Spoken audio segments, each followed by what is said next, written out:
3 News Now this week. Black Friday is not my cup of tea. Long lines, crowds, and chaos are not how I want to spend my holiday weekend. On Cyber Monday, it's the same deals, but it's just one click away from the comfort of your couch. As Thanksgiving weekend turns to December, shoppers are heading online for those deal buster savings. I think Americans are getting much more comfortable with doing most of their shopping, if not a large percent of their shopping, online. Cyber Monday is big business. In 2018, Americans shelled out $7.9 billion. My guess is with the economy as strong as it is right now, that we'll see even a bigger number today. Here in Omaha, food retailer Omaha Steaks is cranking out boxes to ship to its patrons across the United States. Cyber Monday really launches the official online selling season. So what we're going to see today is we're going to see a big day, but we're going to see even bigger days coming. The company is expecting to ship more than 1 million boxes between now and New Year's. With Cyber Monday deals such as 50% off items and free shipping, more than 300,000 boxes are going out on Monday alone. We've tried to make it as convenient as possible for our customers by making it easier for them to shop on their phone, easy for them to shop on the web. They can still call our 800 number, and of course people are using their tablets and their laptops too. And while there are many great deals to be found, the BBB warns consumers should watch out for scammers. There are a ton of knockoffs out there. So make sure to stay with well-known retailers. We want people to be cautious. We want them to have fun, spend money on the people that they love, but be careful doing it. Reporting in Omaha, Bill Bergman, 3 News Now. This week is the start of National Influenza Vaccination Week. The CDC started the initiative more than 10 years ago, urging everyone to get their flu shot. Here in Omaha, Douglas County health officials say flu cases are increasing. According to last week's report, there were 337 positive flu lab tests. More than half of those cases came in just a couple weeks ago. The report also says flu-related hospital visits, emergency room visits, as well as the percentage of children missing school due to the flu have all increased. We spoke with Dr. Ann O'Keefe with the County Health Department. She says hand washing is one of the best ways to avoid getting the flu. It's not too late to get the flu shot. It does take a couple weeks for your immune system to respond. But remember, there are 3 or 4 strains that could be circulating every year, so you've got 3 or 4 chances to get the flu. O'Keefe says flu viruses circulate well into February and March, so she urges everyone to get their flu shot. You go into downtown Ralston, it feels like a small town nested in the middle of the metro.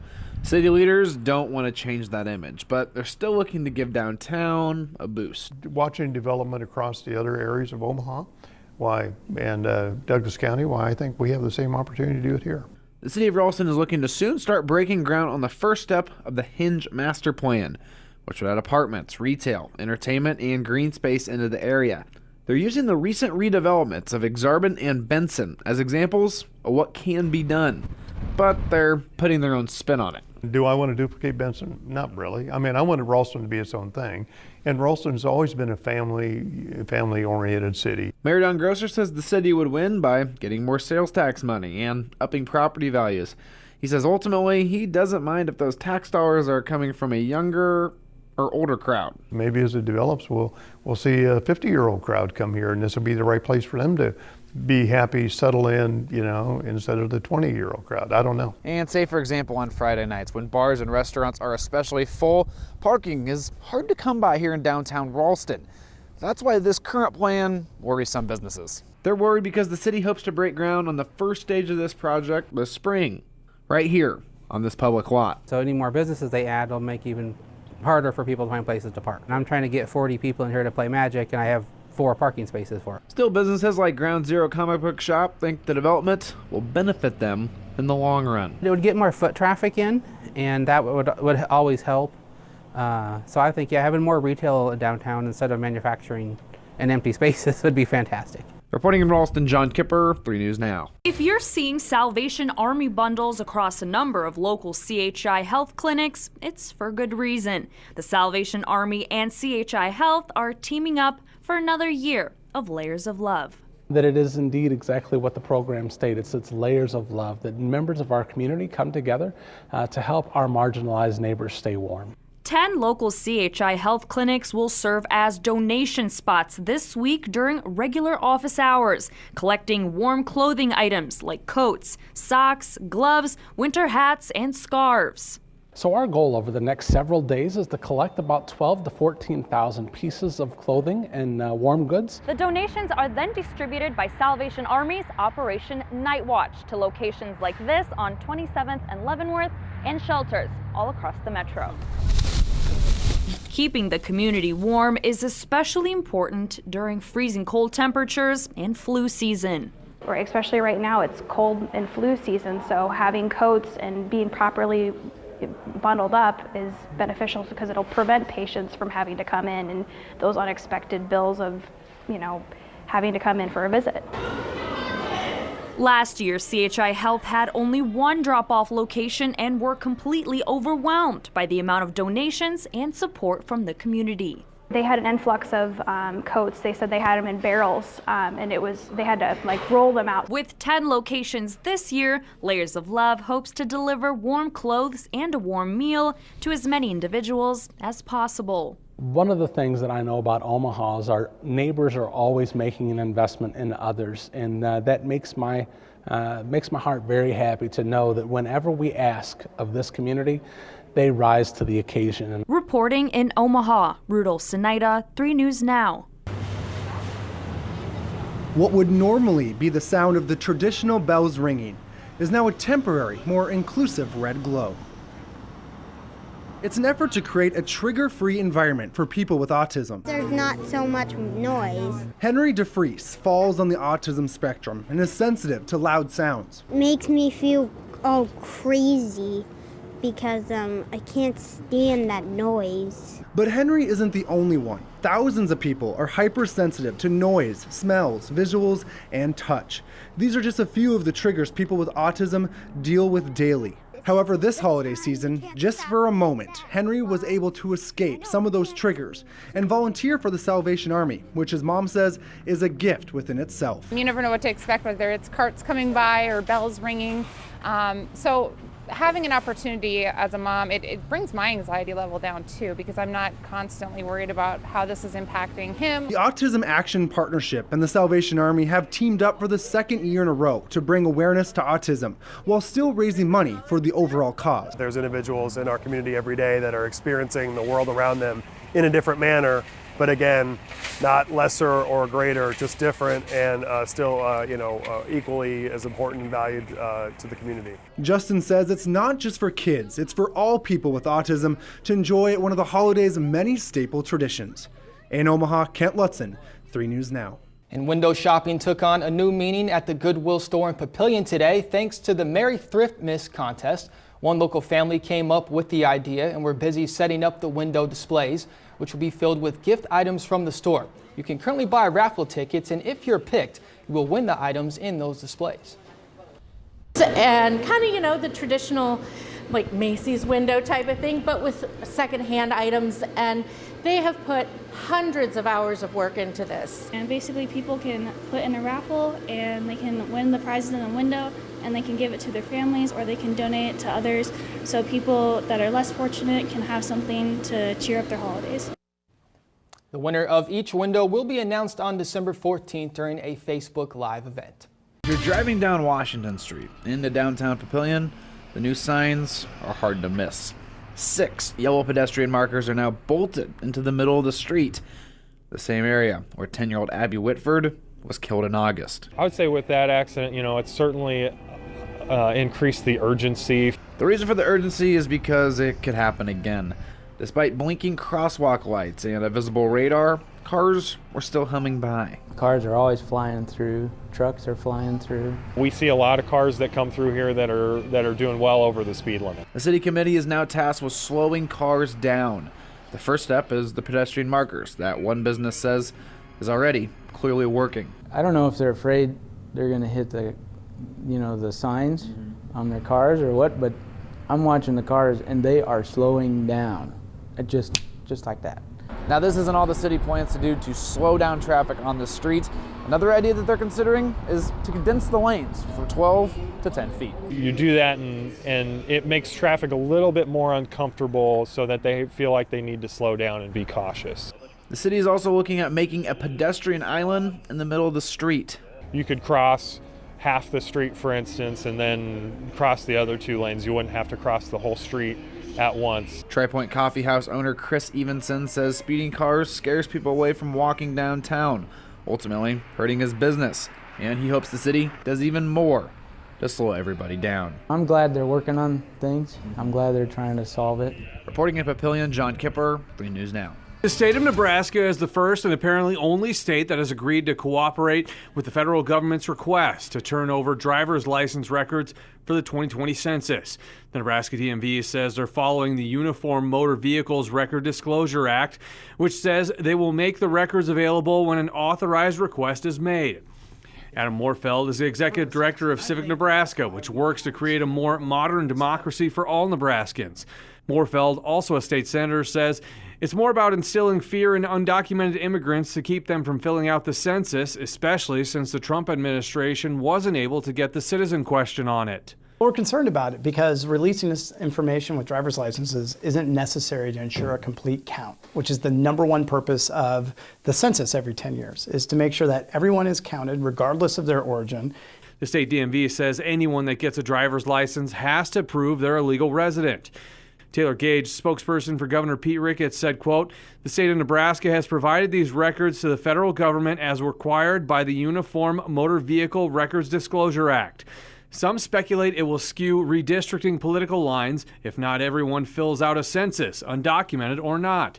Moorfield says it's critical to get an accurate census count without fear for the sake of all Nebraskans.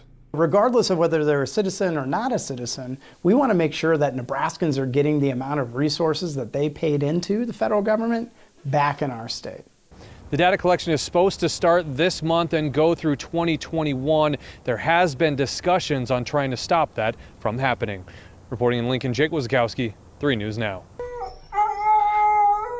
At the Nebraska Humane Society, kittens and dogs bring up anybody's mood. On Tuesday, Omaha citizens have the opportunity to give back to nonprofits like this. Giving Tuesday is so wonderful. It sheds light on the needs of an organization. It allows you to showcase and to tell some of your stories. Across town at the Open Door Mission, instead of giving funds, volunteers are learning how they can give their time to help. It's about giving back to the community, and we want everyone to be involved. For the last 7 years, Giving Tuesday's become a national craze. Giving Tuesday is a great resource for nonprofits to be able to raise money. But donors should watch out for lookalikes and scammers trying to take advantage of the generous spirit Americans have at this time of the year. So make sure that if you're giving, that it is actually the charity that you want to give to, not a look-alike or a sound-like charity. The BBB recommends to watch out for pop-up donations that may show up while online shopping. And if you're still worried about a scam, make sure that the company has a 501c3 status. This is used for charitable donations. If they're not a 501c3, then they're not a charity. And we want you to give, but we want you to give wisely. And if you're worried, do your due diligence. I want to know, what I'm supporting and if they're fiscally sound. Research for organization, it's always nice to give locally. Reporting in Omaha, Phil Bergman, 3 News Now. The Bellevue City Council continued to discuss a controversial proposal on Tuesday night. These types of behaviors are totally inappropriate. The mandate would allow elected officials to remove another council member for bad behavior with a unanimous vote. However, some on the city council do not feel that is their job. Really what this boils down to, though, is that us as a council, I just don't believe in the idea that we can remove another elected official sitting on this council with us. I think that's wrong. And I think that's really up to the people. It's not up to me. It's not my decision. However, council member Paul Cook says with recent misconduct allegations and reported harassment coming from another elected official, the city needs to immediately move forward with a way to discipline members. I sincerely hope we never have to use these ordinances, and it is unfortunate we are faced with this, but at this time, We have no way of addressing these issues, and they need to stop. The conversation didn't stop there. Councilmember Pat Shannon moved to open the floor for yet another public hearing. Ms. Centino, are your concerns something that would impact our vote tonight? Yes. Then I personally want to hear them. The council did allow the public to comment again. However, the conversation was to be about new changes to the ordinance. This has been going on for 2 months. In the last 2 hearings, we've had 3 public hearings. And I think she's had an ample amount of time to address all her concerns. After further discussion, the council passed an amended version of the ordinance with different wording. Instead of saying someone can be removed from office, it now says they can be sanctioned. Only Pat Shannon voted against the ordinance. In Bellevue, Kent Lutzen, 3 News Now.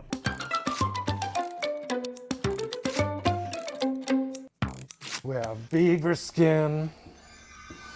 We have silk collapsible. Leather. They're a little dusty, but this one has a rabbit.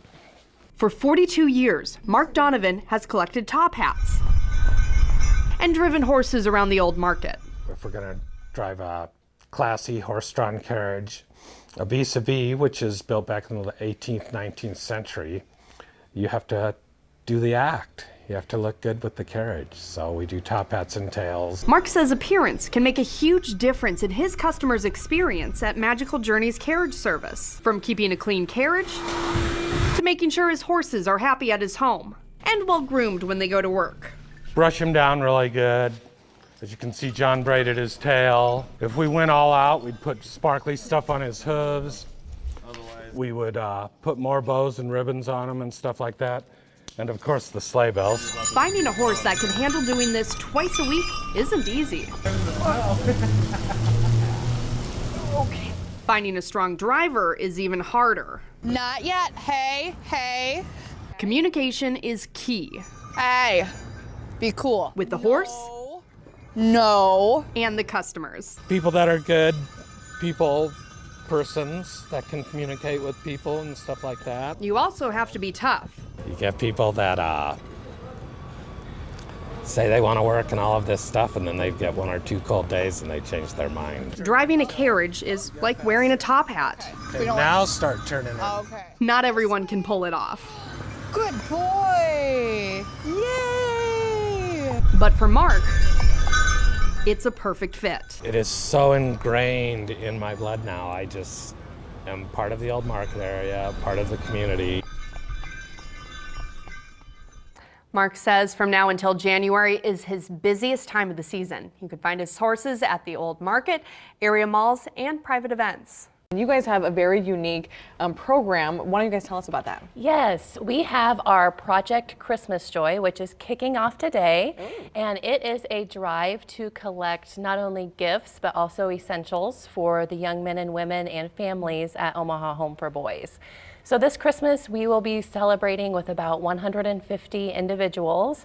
So it's really aimed at collecting those needs and wants for the young men and women that we serve.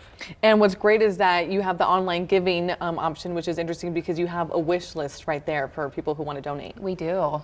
And we have some of the items actually on our wish list. Keenan, do you want to talk about some of those? Yeah, so we try to have a mix of things that people need and want, of course. The biggest thing, as you see, right up the top is hygiene supplies.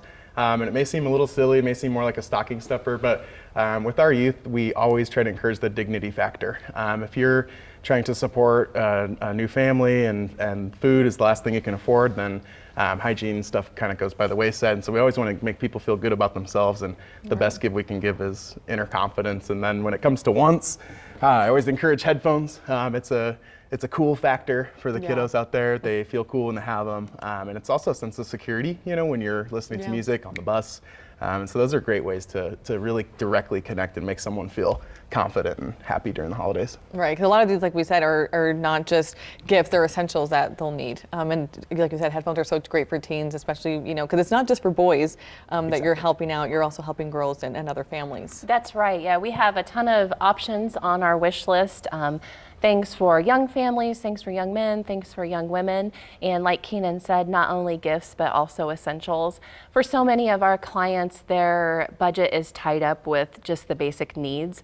So at Christmas, to be able to give them a few of those extra special items, it really boosts their confidence. Yeah, and you said it started today. Until what day do people have to donate? Right, yep. Our Project Christmas Joy kicks off today and it runs through December 17th.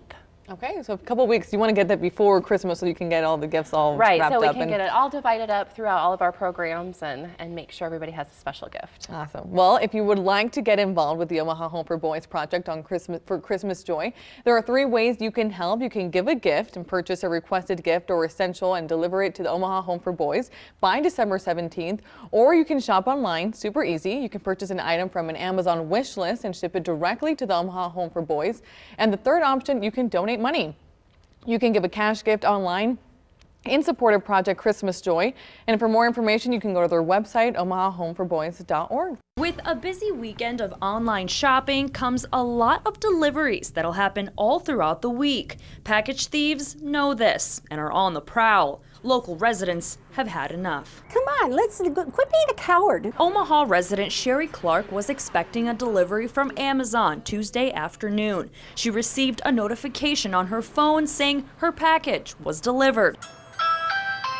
So she ran home from work to collect it, only to find a man at her home. I followed him. I went right back after him.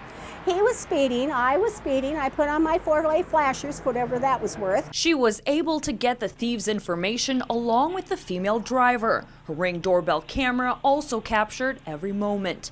You can see an individual pick up her package and take off in broad daylight. Her package, gone, but she's not distraught. I'm getting the last laugh on the whole thing.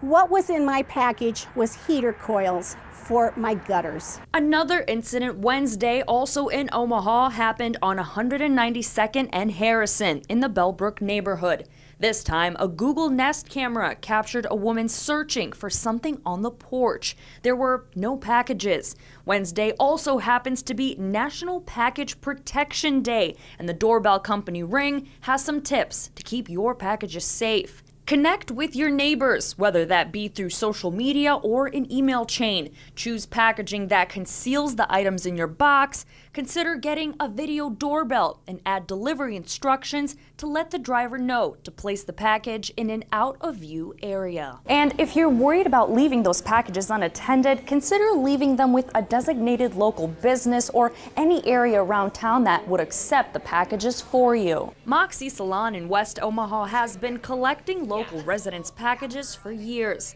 Employees collect delivered packages and then residents can collect their belongings at their leisure, knowing their packages are safe. I think I just offered what I was taking advantage of as the owner. I just shipped to my own space where I'm here. You know, we're open 6 days a week, 10 to 8.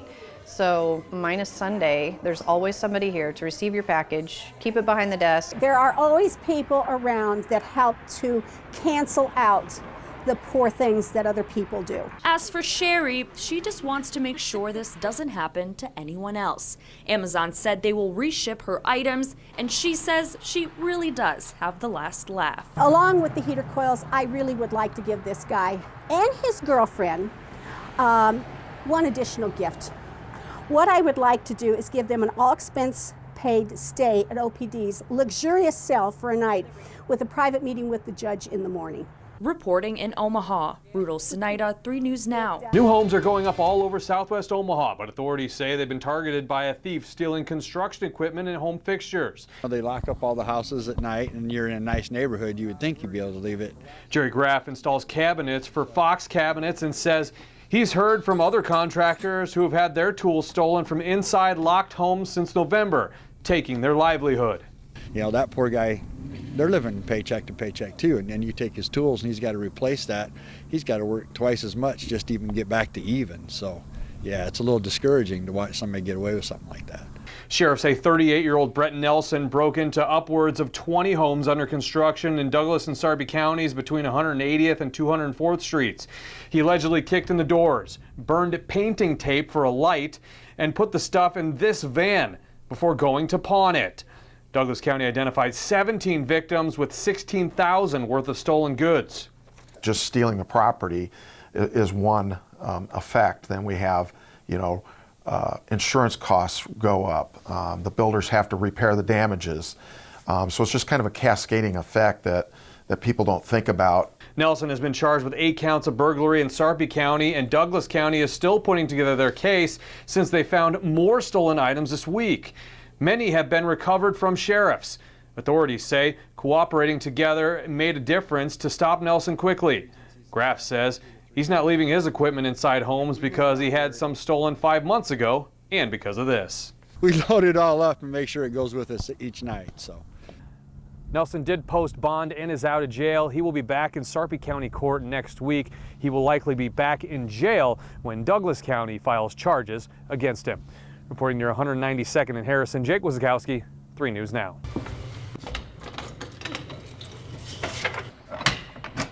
You may be receiving some mail from the U.S. government. That's because they're looking for workers to go door to door in the upcoming 2020 census. The 2020 census is coming up. It's the decennial census happening every 10 years. It's a constitutional requirement to count every person in the United States. Josie Schaefer works at the UNO Center for Public Affairs, a partner with the U.S. Census Bureau. She says they're hoping for about 3,000 workers in Nebraska and are still struggling to fill those slots. Nebraska has a really low unemployment rate, and so it is hard to find folks that are looking for extra jobs, especially around the holidays. Schaefer adds the hours are flexible, there is paid training, and the money is more than in years past. Census trackers in Douglas and Lancaster County could make anywhere from $21.50 to $23.50 an hour for a numerator or supervisor position. Outside Douglas and Lancaster counties, workers would make a little less, about $17.50 to $19.50 an hour. But even with these perks, finding workers has been tough. So we wanted to ask students what they thought about the door-to-door job. Probably wouldn't do it because most people would just not open the door and it would be a lot of work to go through all the houses.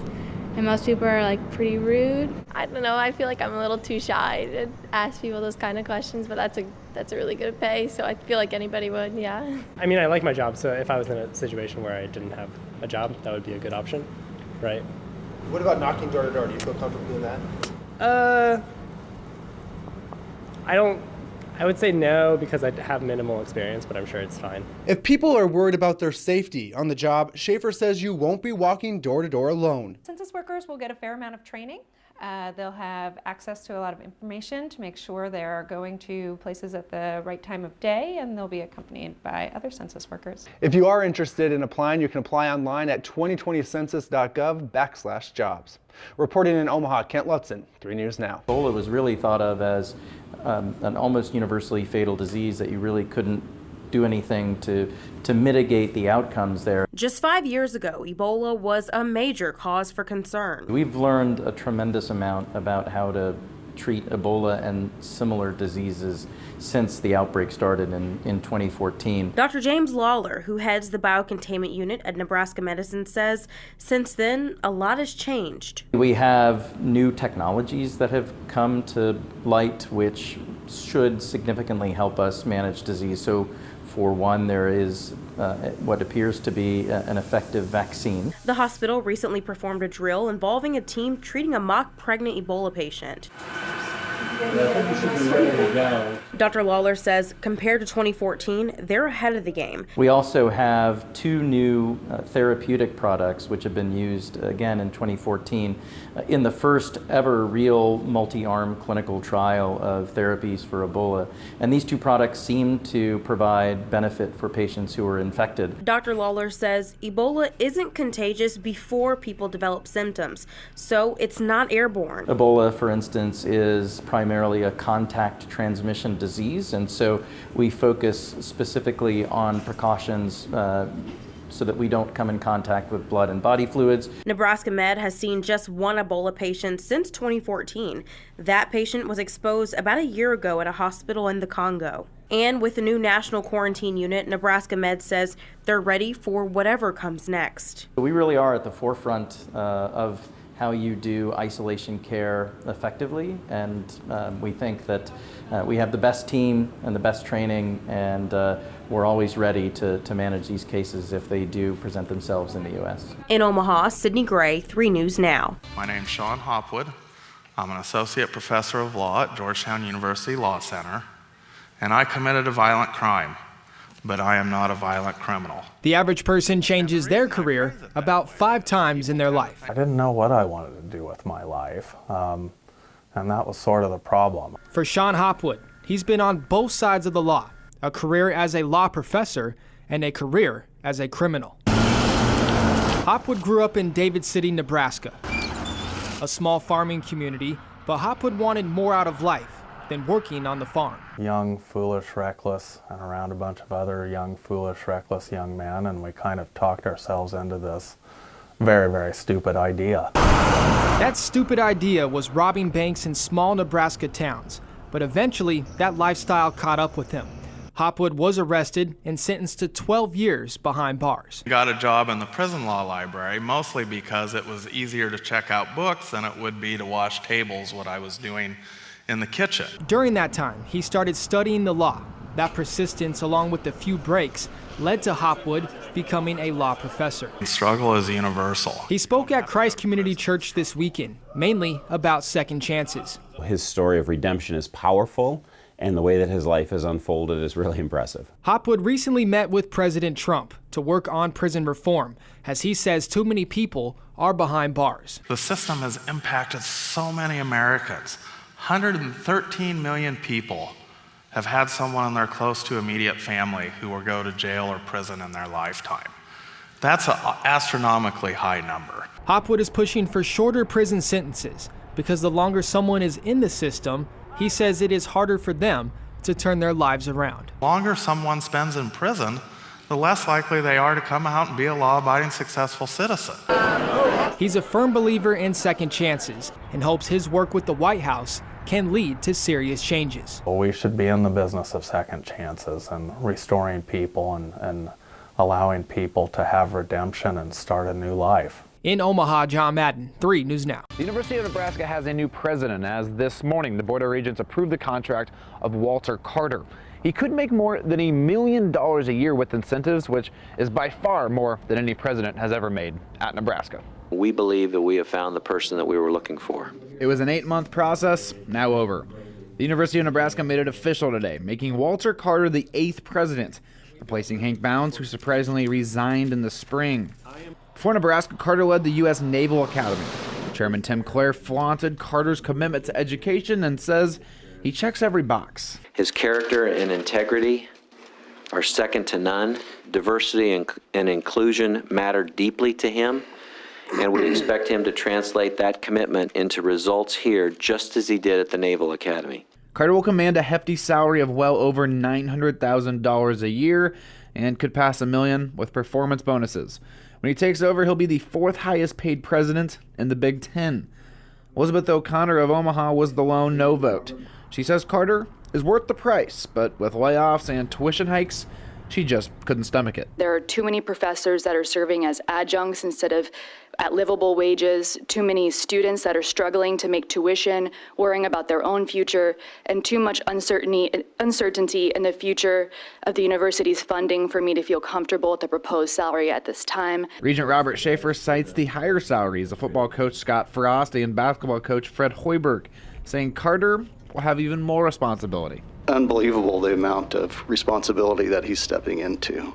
You know, we wanted the best, and we've gone out and found the best. We're going to hire the best, and we're going to pay him a salary commensurate. The regents are confident Carter's talents in bringing in funds and research possibilities will make up the cost. I'm hoping that taxpayers and students who are looking at this number and asking why so much of their money is going into a salary can understand that we are doing it because the payoffs are going to be worth it for us. Reporting in Lincoln, John Kipper, 3 News Now. Every day, it seems like Council Bluffs neighborhoods deal with nuisances. Kids' bikes being stolen, homeless sleeping in parks and alleys, drugs.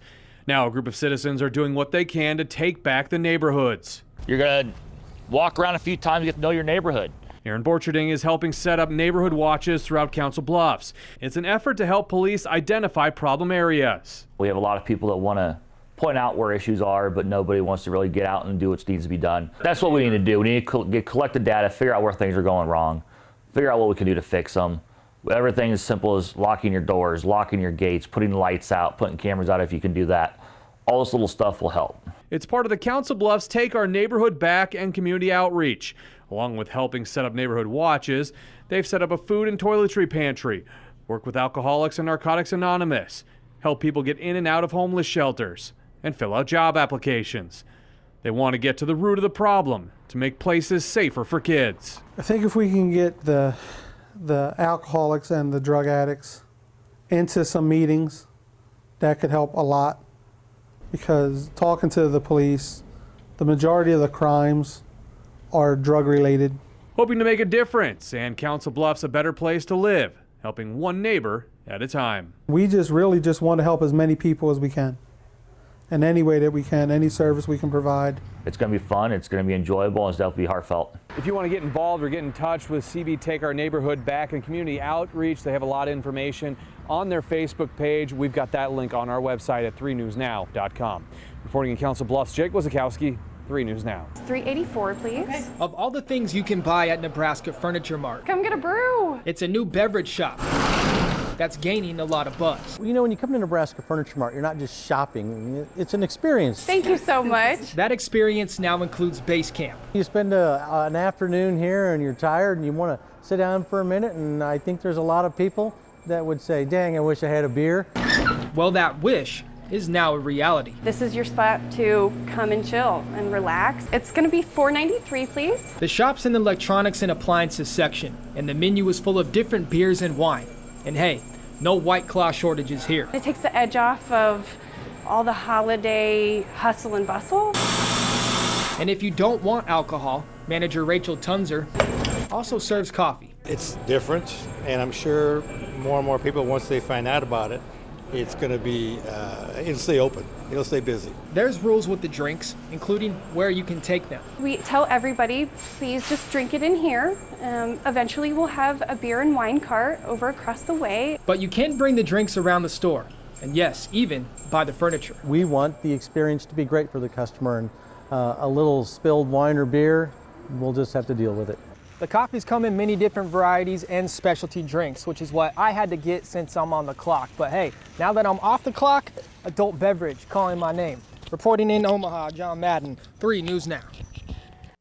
The department, St. Francis, and Promise Ship have built a three-legged stool to partner together. It has taken the cooperation of the previous contractor, Promise Ship, the new contractor, St. Francis Ministries, and the Department of Health and Human Services to have a successful transition of major power in Nebraska's foster care and child welfare system. Of course, there are challenges to transition this large, but we've been doing very well at addressing those challenges as they've come up.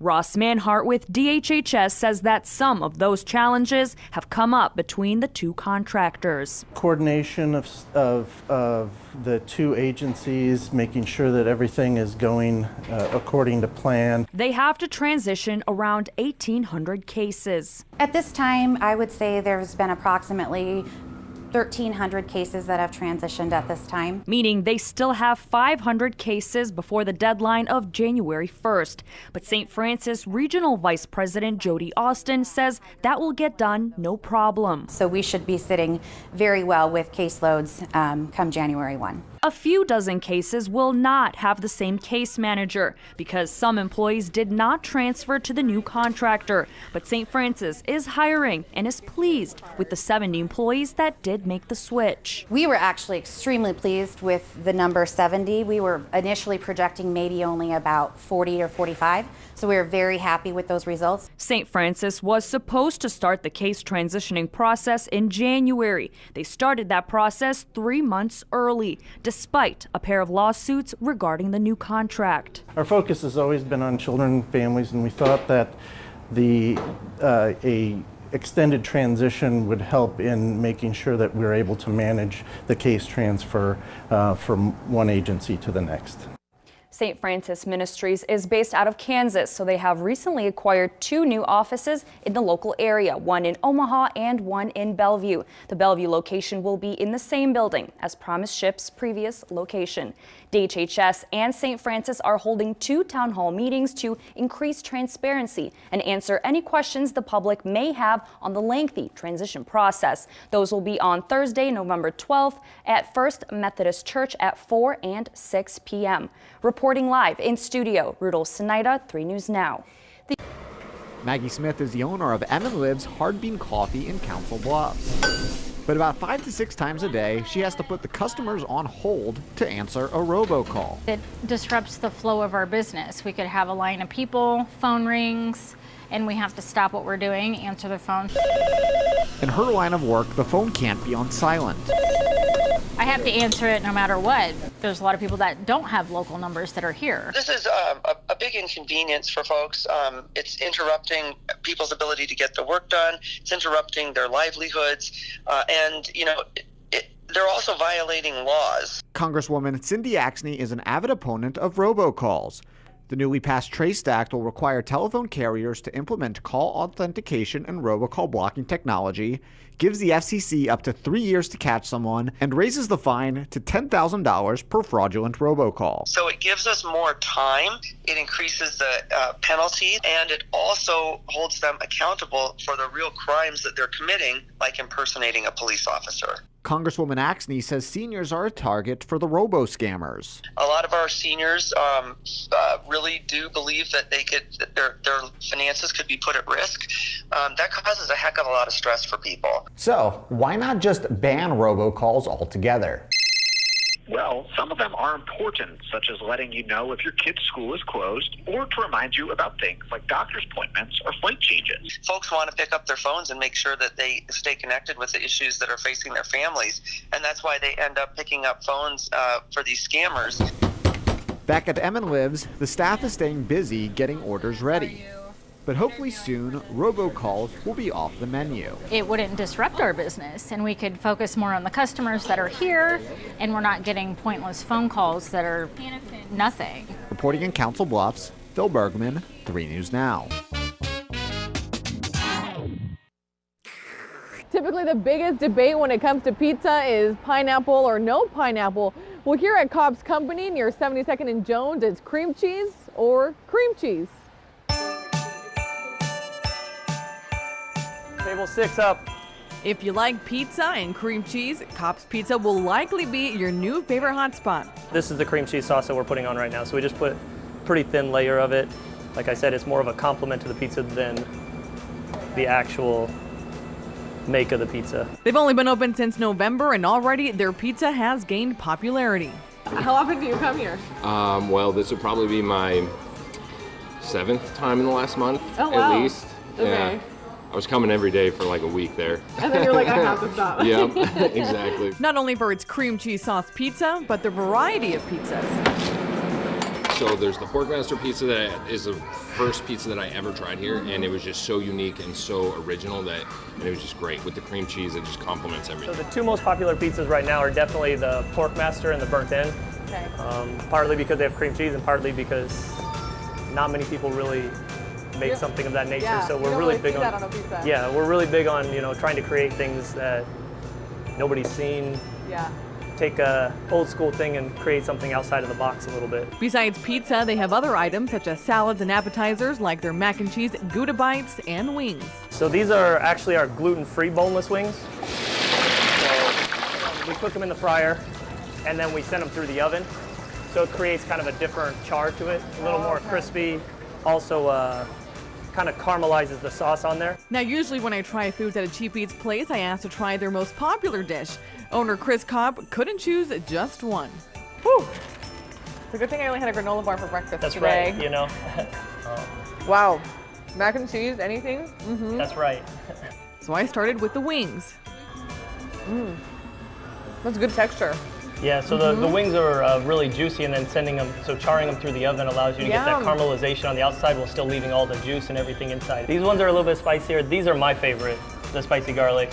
Okay, 1 to 10? Like a 6. Oh, that's 5, 6. Okay. That wasn't too spicy. No, it's not too bad.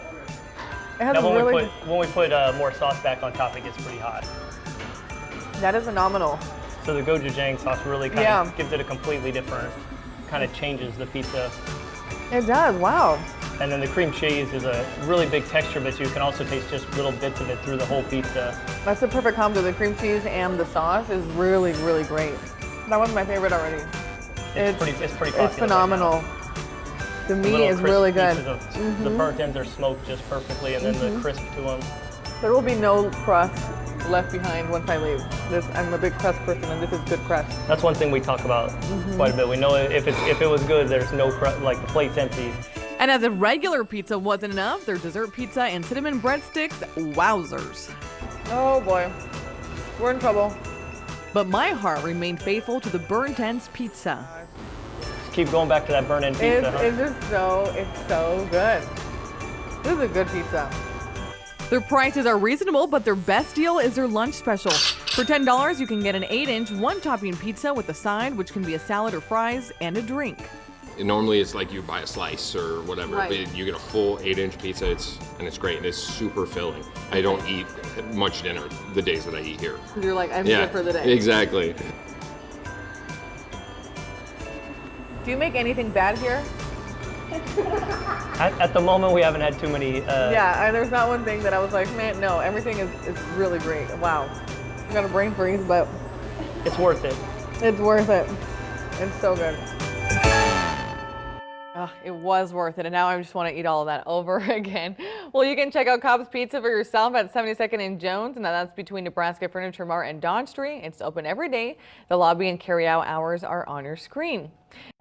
The hemp plant was known to be used thousands of years ago, but the hemp industry in Nebraska is still very new. Because of that, those growing the plant are still on the path of figuring things out.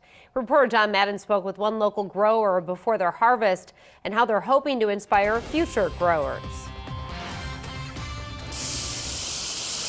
In order for hemp to grow, it needs a few things. So if you give it water and nutrients and light, it just can't stop it from growing. And THC, and love, that's it. 4 months ago, the hemp plants at Nebraska hop yards were a lot smaller. Back in August, the plants were about 10, 12 inches tall, and you could see now the differences. The process didn't come without growing pains. Insects remain a constant threat. That's why your shoes need to be covered inside the greenhouse so you don't track any in.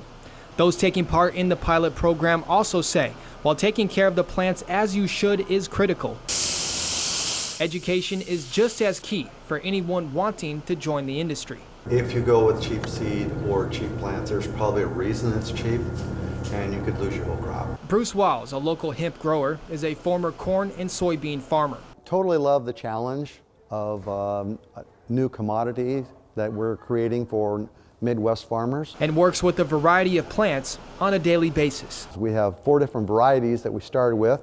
We tried to figure out what variety really grows well here and what does not grow as well. So once we get through and get our varieties selected, then that's going to help a lot of other farmers with the learning curve. He says once those plants are narrowed down, it will help future growers.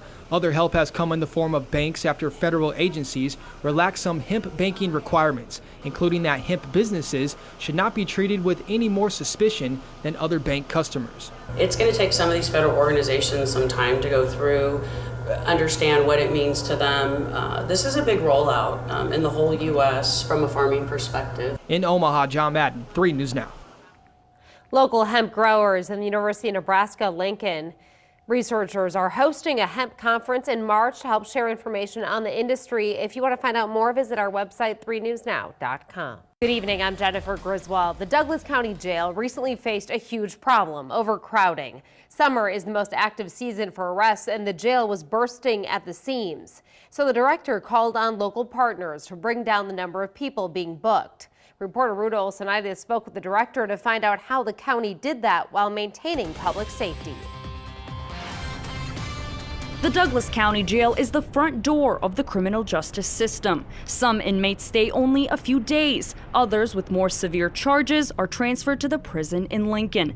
Nonetheless, the Douglas County Jail faced a rapid increase in population from May through the end of July of this year. We were just shy of 1,400 people in custody. To put that into perspective, our official capacity is 1,453. But with ongoing renovations reducing the amount of space available, the jail was completely full. The facility was under a good deal of stress. The staff were tired and fatigued.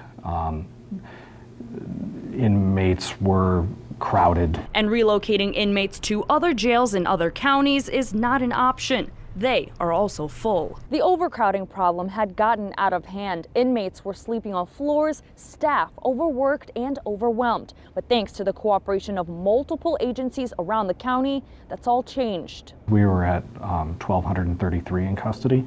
So we've come down nearly 170 from that point in the summer. When things were at their worst and inmates were forced to sleep on gymnasium floors, Director Meyer sent out a plea, a letter to local criminal justice partners to work together to bring the population down. All of our local partners indicated that they would be as responsive as they could be to our situation without compromising public safety. The Omaha Police Department books the most inmates into the jail. They reminded officers of standard policy of when to book and when to cite and release. Obviously, if we're filling up corrections with low-level offenses, but then we make a domestic violence arrest, where are we going to put that person? The people cited and released are involved in only minor misdemeanors, things like traffic offenses and city ordinance offenses. We will never release someone back into the public if we feel they're a danger to themselves or danger to the public. The director says that probation has also been actively involved in combating the overcrowding, and he is satisfied with the now decreased population. We've gotten somewhat better, and it'll be my top priority to make sure we don't go back to that place again. Reporting in Douglas County, Rudolph Sinaida, 3 News Now. Dozens of teens are taken to the Douglas County Youth Center every day, many of them struggling with mental health. A community-based health center is expanding their service to help those kids. I sat down with community partners and county leaders and take a look at how these efforts will impact teens. The criminal justice system is constantly becoming a healthcare system. And that's something County Commissioner Chris Rogers hopes will change. The agreement between Charles Drew and the county will fulfill the complete array of services that we have for children and families. It will allow them to get the services in the community instead of getting them in a facility. The new contract will allow teens inside the youth center more mental health services. Before, we were getting them there because we didn't have the capacity in the community.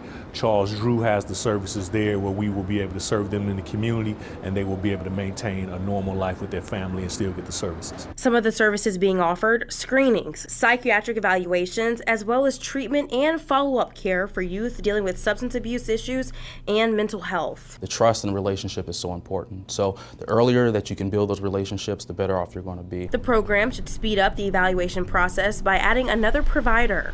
The goal of this, and also in juvenile justice, is to be rehabilitated. So coming in with a public health model hopefully makes it better. So hopefully families will be open to it. Kenny McMorris, CEO of Charles Drew, says serving youth from the area is essential. We really pride ourselves on really being rooted and based in community, so we meet people where they are. McMorris says he hopes the expansion will allow them to better connect with families. We know that a lot of things that are playing out in the criminal justice system are strictly rooted and start from trauma and dealing with a lot of the issues that our families are facing in this community.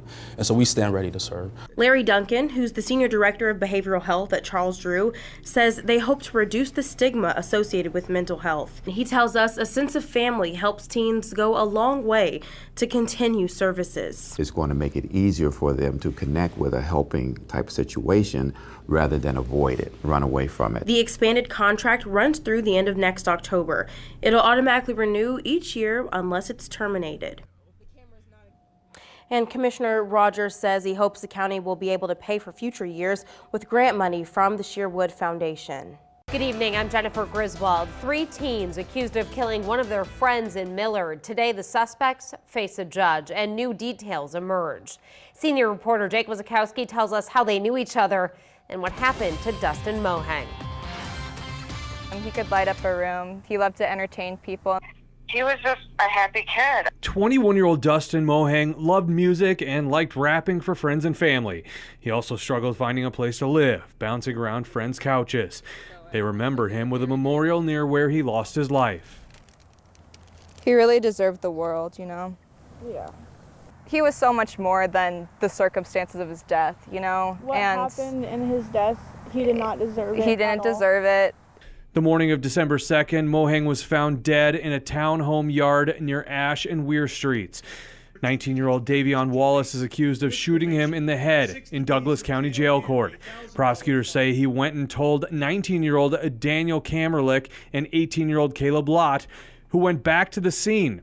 Kamerlich allegedly tried to shoot Mohang again because he thought he was still alive, but missed. Lott allegedly threw the murder weapon in a sewer, which police recovered. I was devastated.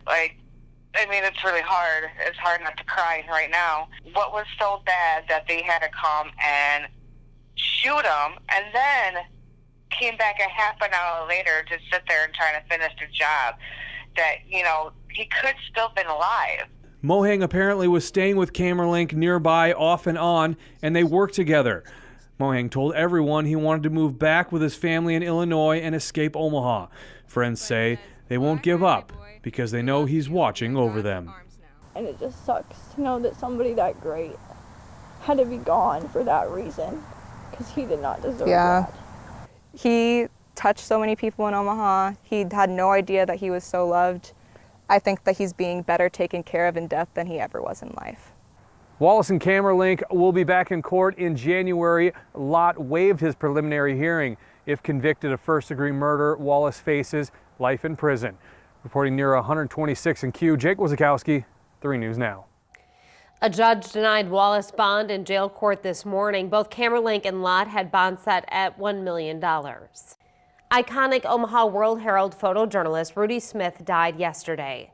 5 weeks ago, he had a minor stroke after some complications. Doctors discovered cancer had returned. Smith battled the disease 3 different times. 3 News Now photojournalist Stephanie Nolte shows you how Smith captured history at the same time he was making history.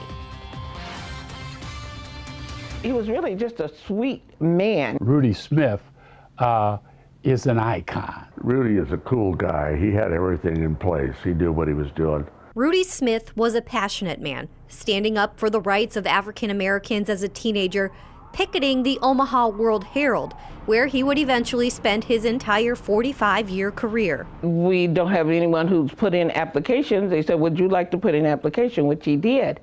And they put him downstairs, like on the copy desk. His wife, Lana, recalls he quickly worked his way upstairs and went to college for journalism and photography. They asked him, do you know anything about cameras? He told him, yeah, I do. He had no idea even hardly what a good camera looked like, but they hired him up there, and he did pick it up from watching. This is kind of a takeoff on the movie The Wild Bunch. The Wild Bunch described their fellow photojournalist as a natural. He was on one side of the field and I was on the other, and we shot the same play, and it could have been either picture, but his was just a little bit better, just a little second different, and it made it that much better. And that was really his ability to get it just right, I think. He was able to capture the bright side, the dark side, and the history of North Omaha. But this shows some of the history of what went on out there, the devastation and the aftermath. Smith is well known for capturing these iconic moments of the North Omaha riots in the 60s. No one would go down to 24th Street to get the pictures because fires were still burning and it was still really kind of a hot scene. The National Guard was on duty at the time, but none would go. And they gave Rudy the assignment. So he took it. He was the only one who was there first on the scene, and his pictures did make the front page all across the country. He was not some photographer, black or white, sent in to take pictures. Rudy was the community. He was not taking pictures, he was capturing the time, the drama. Rudy Smith will be remembered as an icon, a talented photojournalist and compassionate man. I loved my Rudy. That was my boo. Rudy Smith's wake is planned for next Friday evening at Salem Baptist Church, where he was a deacon from 5 to 7. His funeral is Saturday, December 14th at 10 o'clock. Stay connected at 3newsnow.com.